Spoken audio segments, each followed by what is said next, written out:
Fala pessoal, bom dia! Vamos lá para mais um giro de mercado, né? E hoje, dia 15 de abril, né? Ou já falar dia 18 de abril, ó. Dia 15 de abril, aqui não tem corte, aqui é diretão, a gente faz, né, sem edição, né? Quase que um ao vivo aqui para vocês. E hoje, né, como toda segunda-feira, o que que nós vamos fazer? Olhar o que aconteceu na semana passada e entender quais são as atenções do mercado para essa semana, né? Uma semana já que eu posso adiantar para vocês, uma semana com uma agenda bem vazia, né? Então nós tivemos alguns fatores, mas quando a gente vai olhar para índices macroeconômicos, né, a gente vai ter uma agenda aí bem vazia, com pouquíssimos indicadores que realmente poderão fazer preço no mercado, beleza? Bom, então fique aí comigo. Quem vos fala sou eu, Vinícius Vilas Boas, idealizador aqui do canal, né? Exatamente quem está falando, eu já falado quem vos fala sou eu novamente. Mas vamos lá. É, então fique ligado aí. E você que está chegando agora, né, que ainda não é inscrito no canal, não deixe de se inscrever, ativar o sininho de notificação e dar aquele like aí, porque isso me ajuda a entregar esse conteúdo para mais pessoas, beleza? Bom, olhando num primeiro momento, né, a semana passada foi uma semana muito impactada por questões de inflação, né? Então, nós tivemos lá a inflação norte-americana, né, que veio acima do esperado, bem acima ali do esperado. Isso fez com que os mercados, né, os investidores como um todo, tirassem um pouco mais o pé de ativos de risco, né? Então, os ativos de risco começaram a sofrer um pouco mais, as curvas de juros começaram a se movimentar e as bolsas norte-americanas, né, acabaram acumulando uma perda na semana ali, né? O Dow Jones caindo 2,37%, nós tivemos S&P cedendo 1,56% e nós tivemos ali Nasdaq cedendo 0,45%, tá? Agora, Vini, por que que isso acaba impactando? Por quê?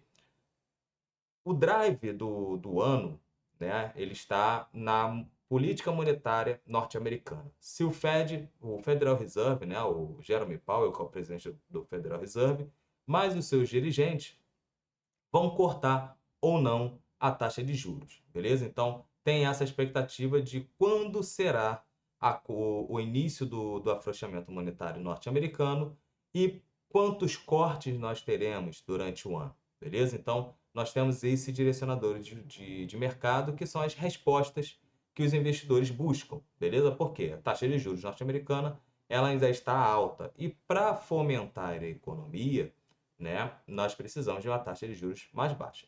Porém, nós temos já ali como leitura a economia norte-americana sólida, né?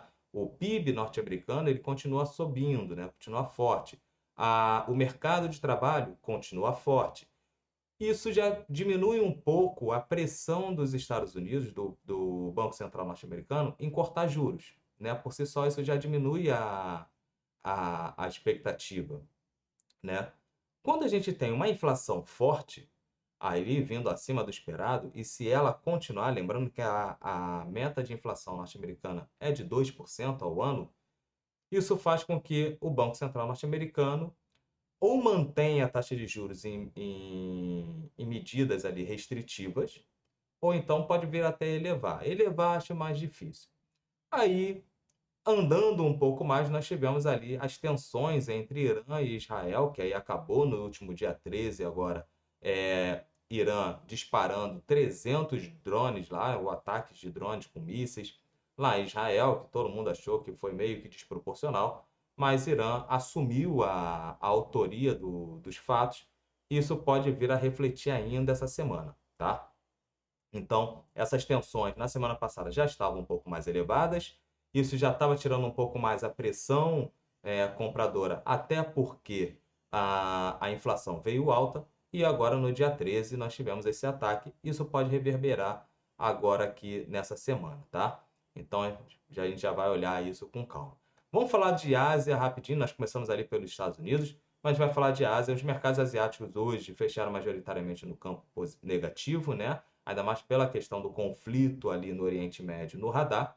E nós tivemos ali a China, né, driblando um pouco mais esse mau humor, né, que estava operando ali na Ásia, né? Então, nós tivemos o PBOC, que é o Banco Central Chinês, né, mantendo a taxa da linha de empréstimo de médio prazo, né, em 2,5, e sugerindo que seus juros principais também ficarão inalterados, tá? Essa noite, nós vamos ter aí o PIB chinês que vai ser divulgado. Agora, o crescimento econômico da China, ele é também um outro direcionador de mercado, tá? Ele é um outro direcionador de mercado porque todo mundo espera que a China venha a crescer. Apesar de que tenha esse movimento do nearshoring, do friendly shoring, né? Que seria tirar a planta fabril dos países que utilizam a matriz industrial da China e levando para países que são mais amigáveis, para países que são mais próximos ao seu destino, né? Ou mais próximo a eles, na verdade, isso acaba não tirando, né? Isso acaba não tirando tanto assim a pressão sobre o crescimento chinês, até porque a gente sabe que a China ainda continua com uma força industrial para o mundo muito grande, né? Então, as atenções vão se voltar nesse final de noite, né? Para o PIB interno, né? Para o PIB interno, para o PIB da China, beleza? Os mercados na Europa estão operando mistos, né? Com aqueles ganhos limitados, todo mundo também olhando para esse conflito entre Irã e Israel, apesar que os dois países, né, acabaram mostrando que não vão dar essa escalada, porém as tensões ainda continuam ali, certo? Então, todo mundo ainda de olho, tá? Vamos falar aqui rapidamente, antes de falar do nosso Brasilzão, do nosso Pavão da Massa, né? Minha telinha ficou até pequenininha ali, que eu estava revisando. Fiz um outro material para vocês na sexta-feira. Quem não viu, vá lá ver. Tudo bem? Que ficou bem interessante.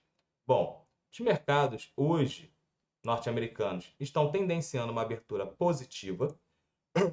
Desculpa, isso pode vir a ser também como uma realização de lucro, né? O que seria essa realização de lucro?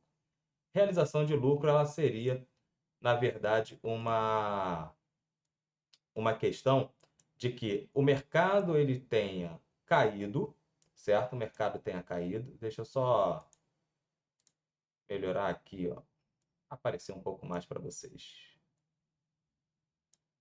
Pronto. Agora sim, pelo menos aparece um pouco mais, certo? O mercado caiu e para cair, quem estava operando ali num swing trade, né, operando vendido, ele o que vai fazer para fechar a posição? Vai comprar e o mercado tende a voltar, certo? Então, esse é um dos fatores. Então, o mercado caiu, ele agora vai ter esse respiro normal. Então, como é segunda-feira, abertura ainda da semana, uma semana fraca, uma semana que nós temos ainda tensões ali no Oriente Médio. Isso pode movimentar o mercado de petróleo, que agora está no levemente negativo, né? Então, o WTI trabalhando aí nos $85, o Brent trabalhando na casa dos $90, ou seja, andou de lado, todo mundo com as atenções, né, e com tensão, entendendo que após esses ataques, o petróleo iria subir e ganhar ali, até mesmo indo para os $100. Mas vamos aguardar. Aqui, como eu sempre falo para vocês, são fatos e dados, tá? Então o mercado ainda não mexeu, só está em expectativa. Então, como é o início da semana, todo mundo bumbum na parede para não fazer besteira, tá bom? Olhando aqui para a Europa abriu mista e continua mista, né? Então tem bolsas no campo positivo e bolsas no campo negativo, mas está muito mais positivo do que negativo. Isso pode ser influência também das bolsas norte-americanas, tá? Até porque, quer dizer, as bolsas norte-americanas estão positivas porque a Europa está positiva, porque no momento, né, somente a Europa está aberta, beleza? Ásia e Oceania majoritariamente no campo negativo, né? E somente China ali, como eu falei, driblando esse mau humor. Só que China, ela vem um pouco mais atrasada, vem corrigindo o seu mercado mediante o fechamento da Bolsa Norte-Americana de sexta-feira, tá? Então vamos ficar atentos a isso. Índice dólar caindo aí 0,12%, né? Então o dólar que acabou ganhando um pouco mais de força quando as tensões em relação à queda da taxa de juros norte-americana não ocorreu, né? O CPI veio mais forte, o dólar ganhou força no mundo, né? Saindo ali dos 104 para os 106 pontos. E agora o dólar aí está praticamente realizando um pouco mais de lucro. Vamos entender como é que vai ficar a semana, tá? Os treasuries americanos com a cotação negativa, rendimentos para cima, né? E nós tivemos nosso Ibovão da Massa aí cedendo 0,67% na semana, tá? Opa, cadê meu Ibov? Não quero falar de ativos hoje. Vamos falar do nosso Ibovão da Massa, né? Vamos entender aqui como é que ficou o portfólio do Ibovespa. Agora eu vou ter que vir aqui na minha câmerazinha novamente. Trazer um pouquinho para cá. Show. Pronto. Bom, nós tivemos aí petróleo e gás, Petrobras caindo, ainda com aquelas tensões e atenções em relação aos dividendos, se vai pagar ou não vai pagar, quanto vai pagar e quando vai pagar. Ainda tem essas preocupações, então o mercado entendendo que está tendo uma ingerência, né, política ali em cima da estatal. Obviamente, aí é aquela questão, né? Você tem uma estatal na carteira, né? É uma estatal interessante e uma estatal estratégica, beleza? Você sabe que o maior acionista da empresa, por ser estatal, é o governo. Obviamente que vai ter. Então, assim, não bota esse no risco político, né? Então a galera fica naquela, mas o governo está metendo a mão na Petrobras. Não quer a Petrobras, não quer ter ingerência do governo? Vem para Prio. Muda para Prio. Pega, não deixa de ficar exposto ao setor de petróleo, porque aí é besteira, é cagada que você vai fazer. Sai de Petrobras e vem para Prio. Agora, não, quero ter Petrobras. Não reclama que o governo vai lá. Então, qualquer governo que entrar e sair vai ter as suas ingerências, vai ter as suas movimentações ali. Beleza? Materiais básicos nós temos aí também, mediante o que acontece lá na China, né? O mercado imobiliário chinês ainda continua apanhando, isso acaba afetando bastante aqui no minério de ferro, e isso afeta também a nossa querida Vale. Só que o problema na semana passada foi muito mais a curva de juros precificando já uma Selic ali a 10% terminal, mesmo com o nosso IPCA vindo abaixo do esperado, né? O esperado aí era 4,01 e veio 3,93, certo? Então foi muito bom a questão do IPCA. Só que a curva norte-americana, né, a expectativa com a redução dos juros norte-americano acaba afetando, né, essa redução do nossos juros aqui, por parte dos investidores. Campos Neto, né, que é o presidente do nosso Banco Central, falou que não tem nenhum tipo de correlação ali direta entre os juros norte-americanos com os juros brasileiros, tá? Então, tentando tirar, mas os investidores não acreditaram muito nessa palavra do Campos Neto, que acharam que ele queria mais apaziguar o mercado, beleza?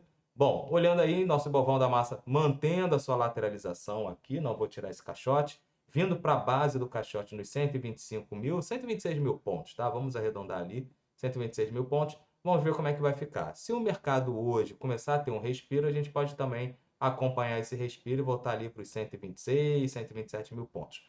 Vamos acompanhar, beleza? Olhando a doleta continua com viés de alta. Semana passada ela teve essa alta, né? Então, vindo aqui, continuando acima dos 5,10, conforme eu falei, ganhando os 5,10, né? Vindo aqui para os 5,13, a probabilidade é vir para os 5,15, depois dos 5,15, 5,17, né? Aquela velha batida que a gente já sabe que o dólar se movimenta, e ganhando ali pode vir para os 5,20. Aí vai buscar ali os 5,30 com tranquilidade, tá? Pode vir com tranquilidade não, mas pode vir buscar os 5,30, beleza? Ganhando os 5,30 é a mudança de cenário de tendência para o dólar, tá? É mudança de tendência para o dólar. E pode vir aqui encontrar a média móvel de 200. Isso eu estou olhando aqui no semanal. Vamos olhar como é que está no diário. No diário ele já ganhou a média móvel de 200, mas ainda tem uma força vendedora muito forte aqui nessa defesa dos 5,15, tá? Dos 5,15, porque se ganhar essa região aqui, vai rolar stop, rolando stop, tende a vir para cá para cima dos 5,30, tá? Tende a vir aqui para cima. Show? Bom, calendário econômico, né? Então nós tivemos ali o nosso IPCA vindo muito bem, né? Não tava, foi bem tranquilo. Vamos botar aqui já a nossa semana. Os países como é que estão? Deixa eu botar todo mundo. Reino Unido e zona do euro. Impactos somente médios. E aqui a semana. Bom, hoje, o que é que nós temos? Discurso do Logan, lá do Fed, né? Já ocorreu. Nós temos relatório Boletim Focus, que fica sempre aqui na segunda-feira, mas está vindo sempre na terça. Vendas no varejo é o principal dado que vai sair até mesmo na semana, né? Olhando pela agenda externa. Vendas no varejo, índice de atividade industrial lá nos Estados Unidos, discurso da Mary Daly, né, que é membro do FONC, né, às 9 horas da noite, e nós temos aqui vendas no varejo e PIB chinês, tá? Aí aqui a semana já começa dentro do que a gente tem para divulgar na semana, né, do que a gente tem não, do que eles têm para divulgar essa semana, nós temos aí a segunda-feira já começando quente, tá? Nós vamos aqui para terça-feira, nós temos taxa de ocupação lá no Reino Unido, sentimento econômico na Alemanha, alvará de construção, que aí também não vai mexer muita coisa não. Balança comercial do Japão, é interessante a gente acompanhar, e produção industrial norte-americana. Até aí, tranquilo. Depois nós vemos ali CPI lá no Reino Unido na quarta-feira, índice de atividade econômica, que é o IBCBR aqui do Brasil, ou seja, o índice IBCBR é o índice de atividade econômica do Banco Central. Ou seja, ele é praticamente uma prévia do nosso PIB. Então, a galera vai olhar para isso, tá? E o índice do empresário aqui no nosso Brasilzão. Variação de estoque do petróleo pela Agência Internacional de Energia. Isso aqui mexe com o mercado. Mester vai falar também, 6h30 da tarde, né? O mercado já fechado, mas é um membro do FONC, do comitê, e todo mundo vai ficar de olho. Pedido de iniciar seguro-desemprego, que tem toda semana, mercado de trabalho norte-americano, discurso do Williams, né? Discurso do Rafael Bosch, vai falar até mesmo 2 vezes, né? Meio-dia ele fala uma, e depois 6h45 ele volta a falar novamente. Depois CPI do Japão, e na sexta-feira, vendas no varejo no Reino Unido e discurso do Goebbels. Ou seja, não tem muita coisa para olhar. Então, nós temos a segunda-feira e a quarta-feira um pouco mais recheada em relação à agenda macroeconômica, beleza? Bom, esse é o giro de mercado de hoje. Muita atenção com o capital de vocês. Semana passada nós tivemos uma liquidação sobre os ativos de risco. Essa semana, com as tensões no Oriente Médio, isso pode movimentar, então é bom ficar de olho. Um outro ponto é que Arthur Lira, né, que é o presidente da Câmara, mencionou que as desavenças, né, que ele tem ali com Padilha não vai atrapalhar a agenda econômica, né? Tudo que está ali para votação na agenda econômica que tende a passar pela Câmara e pelo Senado, né? O Congresso.